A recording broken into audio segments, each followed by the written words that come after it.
కేంద్ర మంత్రి Bandi Sanjay interesting comments చేశారు. నక్సలిజంతో ఈటలకు సంబంధం లేదన్నారు.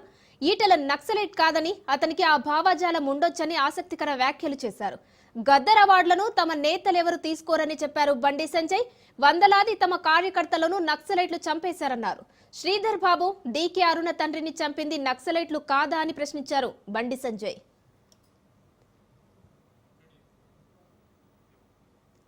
గద్దర్కు పద్మ అవార్డులు ఎందుకు ఇస్తామని అన్నారు. తమ కార్యకర్తలను చంపి గద్దర్ పాటలు పాడారని అన్నారు. ఎవరికి భయపడే ప్రసక్తే లేదు, వెనక్కిపోయే పరిస్థితి లేదన్నారు.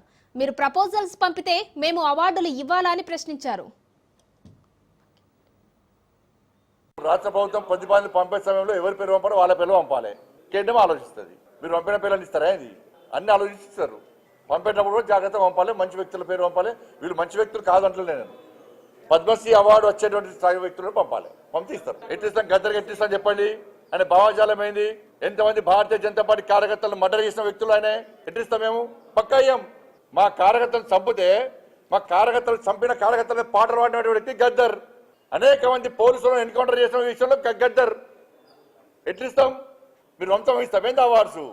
వందల మంది భారతీయ జనతా పార్టీ కార్యకర్తలు నమ్మిన సిద్ధాంతం కోసం భారత్ మాతా కీ జై అని చెప్పి ఆందోళన చేస్తుంటే నక్సల్స్ భావజాలం గద్దర్ మా కార్యకర్తను హత్య చేయించిండు.